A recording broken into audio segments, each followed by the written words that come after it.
अस्सलामु अलैकुम वरहमतुल्लाहि वबरकातुहू। उर्दू बियॉन्ड बॉर्डर्स में मैं आपका खैर मकदम करती हूँ। पिछले सबक में हमने एराब के ताल्लुक से पढ़ा था या हरकत के ताल्लुक से पढ़ा था, और हमने बताया था कि एराब के लुग़वी मानी क्या है या उसकी इस्तिलाही मानी क्या है और उसकी कितनी तादाद है उर्दू में। इस ताल्लुक से हमने पढ़ा था कि एराब के लुग़वी मानी है गोड़ा दुड़ानी या तेज़ करने की, जबकि इस्तिलाही मानी में हम इसके मतलब हरकत के लेते हैं या उन निशानियों के लेते हैं जो हर्फ को सही ढंग से अदा करते हैं।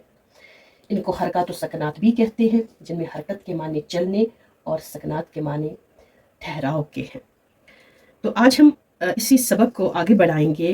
हम देखेंगे कि किस तरीके से जब किसी भी हर्फ पर कोई हरकत लगती है तो उसकी आवाज़ में क्या तब्दीली पैदा होती है और क्या हम उसको फिर कहते हैं। जैसे कि मिसाल के तौर पर यहाँ पे मैंने ज़बर की बात की थी। ज़बर के माने ही है ऊपर के या फतह या नस्ब के। तो अगर किसी हर्फ पर यह हरकत लगे, जैसे कि मिसाल के तौर पर मैंने यहाँ पे हर्फ लिखा बे, बे पर अगर हम ज़बर डालेंगे फतह या नस्ब तो बन जाएगा बा। गो जिस हर्फ पर ये हरकत लगे फतह नस्ब या ज़बर की हरकत, उसको हम मफ्तूह कहते हैं।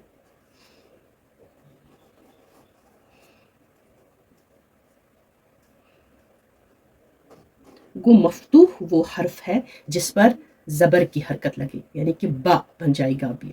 इसी तरीके से कसरा जर या ज़ेर, ज़ेर के माने ही है नीचे। अगर यही हर्फ में लूँगी बे और इस पर ज़ेर लगेगी या कसरा लगेगा या जर लगेगा ऐसे, तो ये बन जाएगा बी।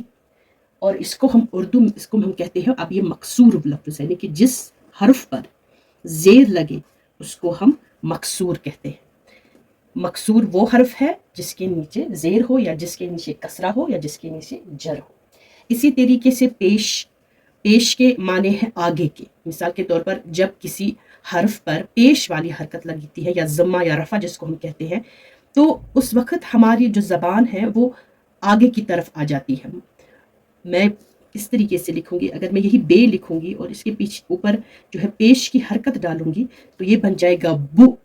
वो आगे की तरफ होंठ भी आना और आगे की तरफ ज़बान भी आना, इसीलिए हम इसको पेश भी कहते हैं, ज़ुमा भी और रफ़ा भी। और जिस हर्फ पर पेश की हरकत लगे उसको हम कहते हैं मरफू। मरफू भी कहते हैं और इसको हम मज़मूम भी कहते हैं, यानी कि जिस हर्फ पर पेश की हरकत लगे उस हर्फ को हम मरफू कहते हैं या मज़मूम कहते हैं। इसी तरीके से तशदीद, तशदीद जिस हर्फ पर तशदीद की हरकत लगती है वो जो दो की आवाज़ निकालता है। मिसाल के तौर पर अगर मैं यहाँ पे लिखूंगी लफ्ज़ इस तरीके से, बे पे तशदीद डालूंगी, ये बन जाएगा हुब, हुब, यानी कि बे जो है दो बे की आवाज़ इससे निकलेगी। गो जिस हर्फ पर बे की हरकत लगे, तशदीद लगे, उसको हम बोलते हैं मुशद्दद। लेकिन मुशद्दद वो हर्फ जिस पर तशदीद आए, ठीक है ना। इसी तरीके से तनवीन, तनवीन किसी भी दुपेश, दुज़बर या दुज़ेर वाले हर्फ को कहते हैं जिस पर यह हरकत लगे। मिसाल के तौर पर लफ्ज़ अगर मैं लिखूंगी ऐसे,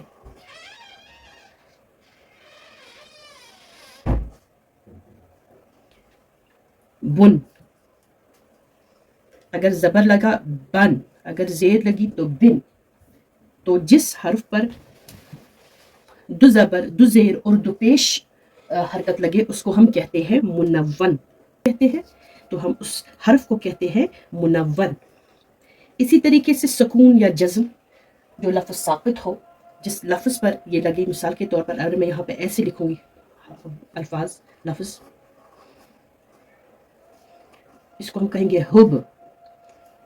को यहाँ पे बे पे जो है, बे पे यहाँ पे सुकून या जज़्म लगी, तो जिस हर्फ पर जज़्म या जज़्म लगे या सुकून लगे उसको हम कहते हैं मजज़ूम।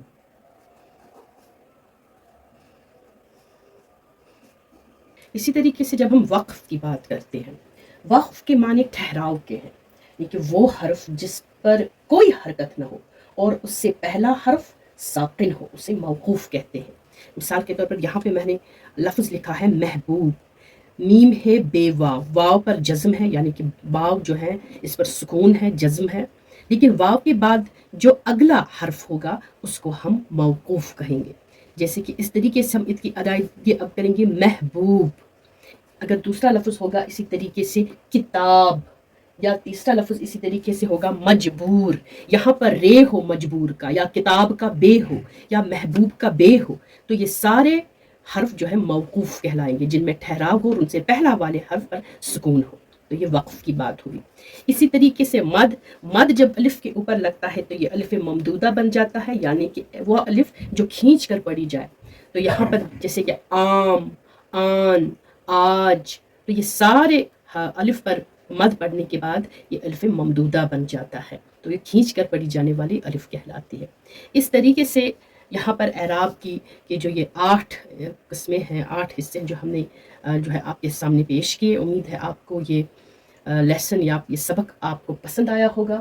لیکن اس کے علاوہ اعراب کے لحاظ سے حروف کے متعدد قسمیں تقسیم کی جاتی ہے، جن کا ذکر ہم آنے والے اسباق میں یعنی لیسنس میں کریں گے. تو آنے والے لیسنس میں ہم ان کے بارے میں پڑھیں گے کہ اعراب کے لحاظ سے حروف کی وہ متعدد قسمیں کیا ہے. تب تک کے لیے اجازت دیجیے. اللہ نگہبان.